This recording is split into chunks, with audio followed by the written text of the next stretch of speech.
আছে না নাই? এটা একটা প্রশ্ন হইল, তোর বউ বড় না আমি বড়? দুইজনেই বড়। এক ছেলে সুন্দর উত্তর দিছে, আমার কাছে ভালো লাগছে উত্তরটা শুনে। এক মা প্রশ্ন করছে, তোর এতদিন আমি লালন পালন করে বড় করলাম, জীবন যৌবন তোর জন্য শেষ করলাম, আজকে বউ পাইয়া বউ তোর আপন হয়ে গেল। এবার ছেলে উত্তর দিছে, মা আমার মুখ থেকে মা ডাক শোনার জন্য তুমি কি কষ্টটাই না করছো জীবনে।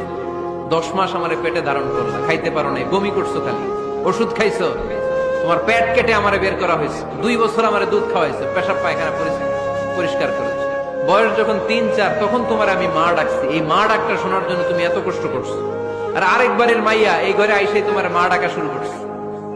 যেই মেয়েটা তোমারে মা ডাকে সে আমার আপন হবে না কেন মা?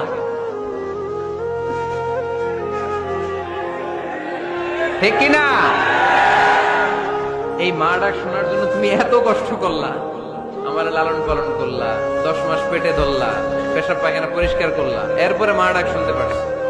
আর আরেকবারের মেয়ে জানা নাই চিনা নাই এসেই তোমার ডাকা শুরু করছে মা। তো যে আমার মারে মা ডাকে তার স্থান তো আমার কলিজায়, ঠিক কিনা? শাশুড়ি আম্মারা যারা আছেন প্লিজ বৌমাদেরকে কষ্ট দিয়েন না।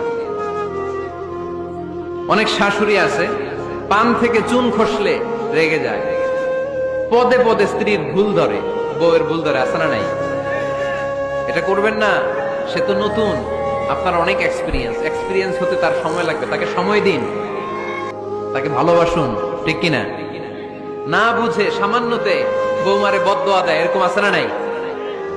কিন্তু বুঝতে চায় না বৌমারে যদি বদদোয়া দেয় তাহলে তার নিজ ছেলের পরিবারের ক্ষতি, পেটে ধরা যে ছেলে, ছেলের পরিবারের কিন্তু ক্ষতি, তার আপন নাতি নাতনিদেরই ক্ষতি। আওয়াজ করে বলেন ঠিক কিনা? বৌমাকে বদদোয়া দিয়েন না। বৌমাকে নিজের মেয়ের মতো দেখবেন। সমাধান আমি দিচ্ছি, কেমন দেখতে হবে? নিজের মেয়ের মতো। নিজের মেয়ে সকালে ঘুম থেকে ওঠে 11টা, ওইটা সমস্যা নাই। বৌমা কেন উঠলো না, ওইখানেই ঝামেলা, আছে না নাই?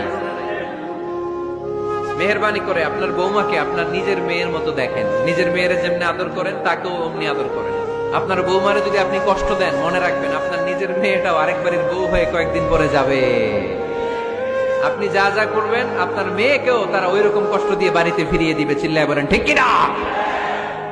খবরদার, টিট ফর ট্যাট। ইট্টি মারলে পাটকেলটি খেতে হয়। এজন্য শাশুড়ি আম্মা জানারা যারা আছেন, বৌমার সাথে খারাপ আচরণ করবেন না মেহেরবানি করে। তাকে আপনি কষ্ট দিলে আপনার নিজের মেয়েটাও আরেক বাড়ির বৌমা হবে, সেও ওই বাড়িতে এই কষ্টগুলো ভোগ করবে। এগুলো যখন আপনি শুনবেন তখন আপনার চোখ দিয়ে পানি পড়বে কি পড়বে না? পড়বে। এবার আসেন বৌমার কথা বলি।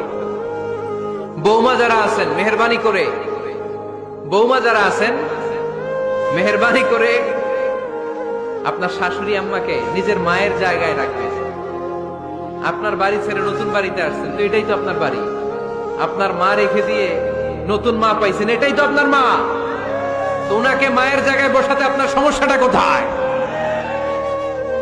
বৌমারা খেয়াল রাখবেন, আপনি আপনার শাশুড়ির সাথে যে আচরণটা করতেছেন, আপনার শেষ বয়সে আপনার ছেলের বিয়ে দেওয়ার পরে যে বৌমাটা আসবে ওই আচরণই আপনাকে ফিরিয়ে দিবে। The nature has its own return. প্রকৃতির একটা মাইর আছে, এটা শেষ মাইর, এটা শেষ খেলা। প্রকৃতির খেলা বড় খেলা। আপনি আপনার শাশুড়ির সাথে যে আচরণ করবেন, আপনার শেষ বয়সে আপনি একদিন শাশুড়ি হবেন, এটা মাথায় রাখবেন। ওই আচরণই আপনি ফিরে পাবেন। আওয়াজ করে বলতে হবে ঠিক কিনা? এজন্য 9 নম্বর পয়েন্টস হচ্ছে মিউচুয়াল রেসপেক্ট। সবাই যেন সবাইকে ভালোবাসি। দোষ ছাড়া মানুষ নাই, সবার দোষ আছে। আমরা যেন একে অন্যের দোষ না খুঁজি। বৌমারা আপনাদের কেন যদি আমার মাইকের আওয়াজ যায়